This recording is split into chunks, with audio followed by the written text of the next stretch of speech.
संपूर्ण देश के 95 करोड़ बहुसंख्यक भाइयों एवं बहनों, साधक साधिकाओं, संविधानवादियों, आज देश में कुछ जातिवादी पाखंडियों के द्वारा हिंदू राष्ट्र बनाए जाने की लेकर रैलियां निकाली जा रही हैं और उसको अगुवाई करने वाले खास करके वो जातिवादी पाखंडी कथावाचक ब्राह्मण हैं जो अपनी खुद की बेटियों को ब्राह्मणों को ब्याह देते हैं, जिसमें सबसे ज़्यादा भारतीय जनता पार्टी विश्व हिंदू परिषद के नेता हैं। और यहाँ तक है कि कथावाचक जो शास्त्री है छतरपुर का, उसने भी अपनी खुद की बेटी को अपनी बहन को जो है मुसलमान को ब्याही। उसका खुद का भी जीजा जो है मुसलमान है। लेकिन इस देश की धरती पर अगर कोई अनुसूचित जाति जनजाति का भाई समानता की बात कहता है, अगर वो ये कह देता है कि ब्राह्मण की बेटी को दलित के साथ संबंध कर देना चाहिए तो अनैतिक हो जाएगा, तो फिर वही ब्राह्मण उसके पीछे पड़ जाते हैं, उसको बुरा भला गाली गलौज करते हैं, जाति सूचक गालियां देते हैं। अभी हाल ही में मध्य प्रदेश में एक अजाक्स संगठन है, अधिकारी कर्मचारियों का, अनुसूचित जाति जनजाति धार्मिक अल्पसंख्यक पिछड़े वर्ग के कर्मचारियों का एक संगठन है, जिसके नवनिर्वाचित कोई संतोष वर्मा IAS हुए हैं। उनके द्वारा इस किस्म की बात कहने पर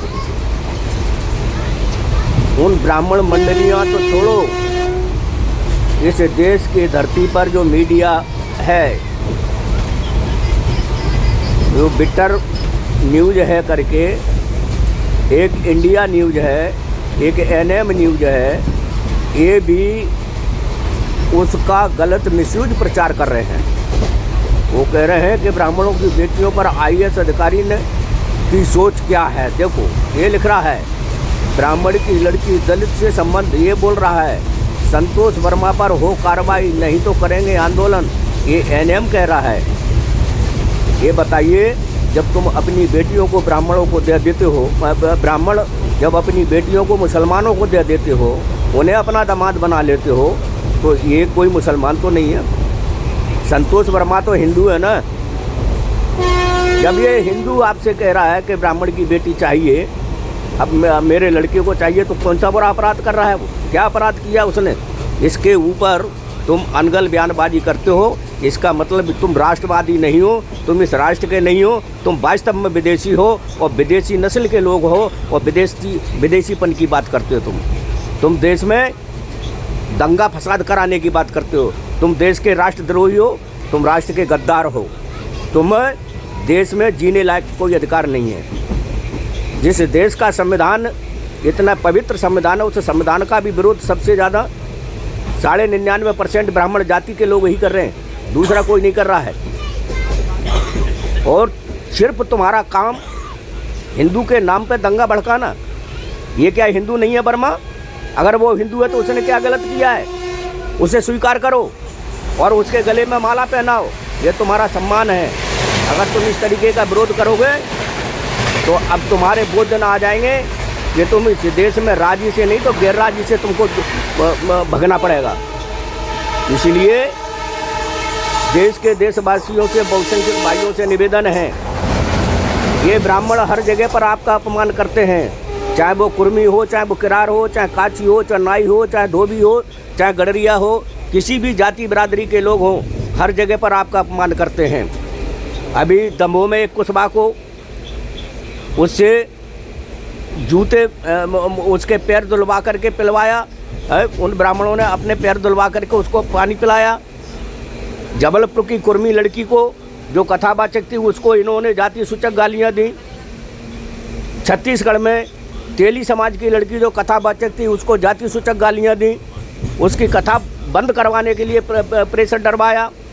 इटावा में यादवों के सिर को मुंडन करवाया और उससे भी उनका मन नहीं भरा तो एक ब्राह्मणी से पेशाब करवा के उनके सिर के ऊपर छिड़कवाया।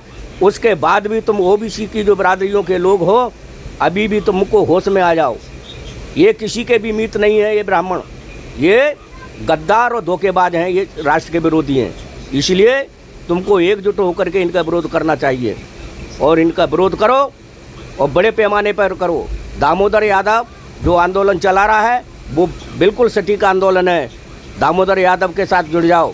उत्तर प्रदेश, मध्य प्रदेश में ज़्यादा संख्या में यहाँ की सरकार जो भारतीय जनता पार्टी की है उसकी यही मजबूरी है कि यहाँ का मुख्यमंत्री ओबीसी बनाते हैं कि ओबीसी इस बहाने से हमारे साथ लगा रहेगा और उसके बाद ओबीसी का हम पतन करते जाएंगे। हम ओबीसी की इन बरादरियों से पूछना चाहते हैं जिनके मुख्यमंत्री बने हैं, वो बताएं कि उनके कितने लड़कों को नौकरियों पर लगाया एक भी मुख्यमंत्री ने।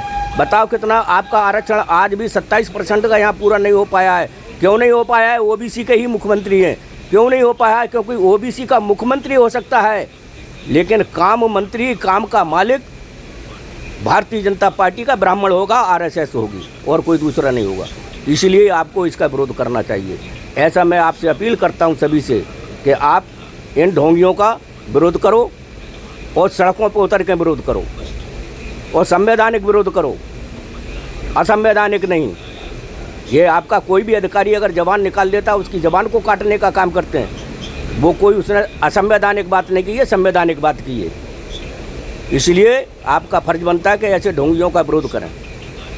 आप सभी को ऐसी अपील करते हुए मैं निवेदन करता हूं कि धम्म संदेश चैनल को ज़्यादा से ज़्यादा सब्सक्राइब करें, लाइक करें और इसको आप जगह जगह पर पहुंचाने का काम करें और शेयर करें। ऐसी बात रखते हुए आप सभी को सादर नमो बुद्धाय, जय भीम, जय भारत, जय संविधान।